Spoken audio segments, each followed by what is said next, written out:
ಏನಾಗ್ತಾ ಇದೆ? ಈ ಹುಡುಗಿಯಲ್ಲಿ ಯಾವ ರಹಸ್ಯನೂ ಇಲ್ವಲ್ಲ.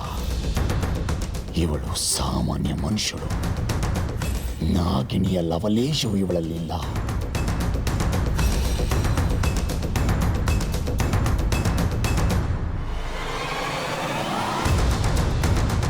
ಏನಾಯ್ತು? ಅಮೃತನಿಂದ ಏನಾದರೂ ತೊಂದರೆ ಇದೆಯಾ? ಅಥವಾ ಯಾರಿಂದನಾದರೂ ಅಮೃತಕ್ಕೆ ತೊಂದರೆನಾ? ಛೇ, ನಾನು ದಾರಿ ತಪ್ಪಿ ಬಂದ್ಬಿಟ್ಟೆ. ಇವರೆಲ್ಲ ಹೇಳಿದ್ದನ್ನು ಕೇಳಿಸ್ಕೊಂಡು ಇವಳೇ ನಾಗಿಣಿ ಅಂದ್ಕೊಂಡ್ಬಿಟ್ಟೆ. ಆದರೆ ಇವಳು ಅವಳಲ್ಲ. ಅವಳಾಗಿದ್ರೆ ನನ್ನ ತಪಸ್ಸಿನ ಶಕ್ತಿಗೆ ಗೋಚರವಾಗಬೇಕಾಗಿತ್ತು. ದಯವಿಟ್ಟು ಕ್ಷಮಿಸಿ. ಇವಳಿಂದ ಈ ಮನೆಗೆ ಯಾವ ಸಮಸ್ಯೆನೂ ಇಲ್ಲ. ಹಾಗೆ ಇವಳಿಗೂ ಯಾರಿಂದ ಯಾವ ತೊಂದರೆನೂ ಇಲ್ಲ. ಎಲ್ರಿಗೂ ಒಳ್ಳೆಯದಾಗಲಿ. ಜೈ ಮಹಾಕಾಲ. ನಾನು ಬಹಳ ದಿನದಿಂದ ಒಂದು ರಹಸ್ಯನ ಭೇದಿಸೋದಕ್ಕೆ ಓಡಾಡ್ತಾ ಇದ್ದೀನಿ. ಅದು ಈ ಮನೇಲಿದೆ ಅನ್ಕೊಂಡು ಬಂದೆ. ಆದರೆ ಅದು ಈ ಮನೇಲಿಲ್ಲ. ಎಲ್ರಿಗೂ ಒಳ್ಳೆಯದಾಗಲಿ. ಜೈ ಮಹಾಕಾಲ.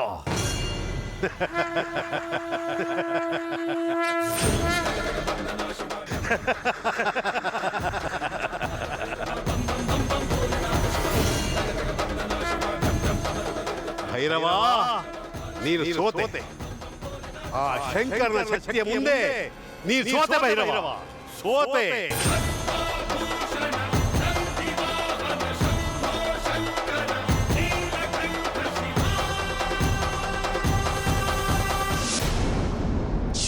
ನೀನೀಗ ಹೋದರೆ ಆ ದುಷ್ಟ ಮಂತ್ರವಾದಿ ಭೈರವನ ಸೆರೆಯಾಗಬೇಕಾಗತ್ತೆ.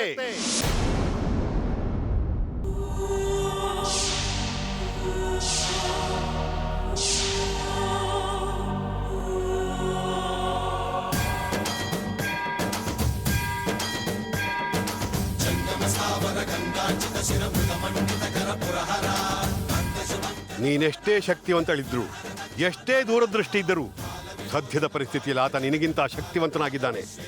ಎಲ್ಲ ತಿಳ್ಕೊಂಡಿರೋ ನೀವ್ಯಾರು? ನನಗೆ ಯಾಕೆ ಸಹಾಯ ಮಾಡಕ್ ಬಂದ್ರಿ? ಮುಂದಿನ ನಿನ್ನ ಹೋರಾಟಕ್ಕೆ ನನ್ನ ಅಳಿಲ್ ಸೇವೆ ಯಾವತ್ತೂ ಇದ್ದೇ ಇರುತ್ತೆ. ಇದಕ್ಕೆ ಶಂಕರನ ಪ್ರೇರಣೆಯಾಗಿದೆ ಅಂತಾನೆ ಅನ್ಕೋ. ನಿನ್ನನ್ನು ಕಾಪಾಡುವ ಜವಾಬ್ದಾರಿ ನನ್ನದು. ನಾನೇನೂ ಮಾಡ್ತಾ ಇಲ್ಲ, ಎಲ್ಲವೂ ಆತನೇ ಮಾಡ್ತಾ ಇದ್ದಾನೆ.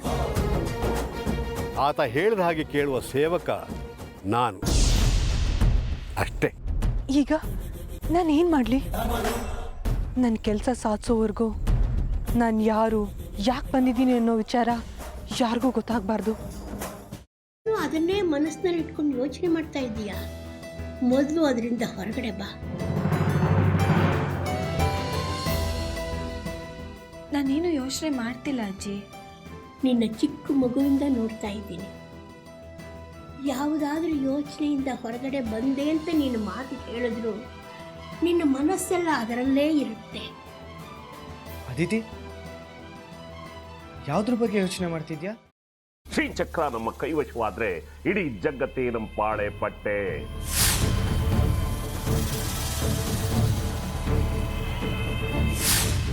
ನಾವಿದೀವಲ್ಲ, ನೀವು ಯಾಕೆ ಚಿಂತೆ? ನಮ್ಮ ಆಸೆಗಳೆಲ್ಲ ಪೂರೈಸುತ್ತೆ. ಅದಕ್ಕೆ ನಾನು ಹೇಳಿದ್ದು ನಮ್ಮ ಜೊತೆ ಕೈ ಜೋಡಿಸು ಅಂತ.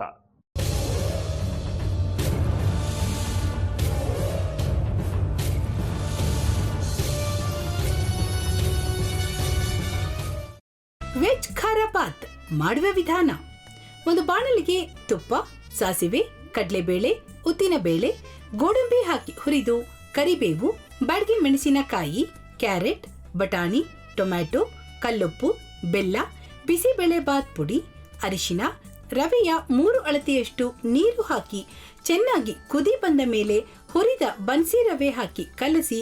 ಈಗ ವೆಜ್ ಖಾರ ಬಾತ್ ಸವಿಯಲು.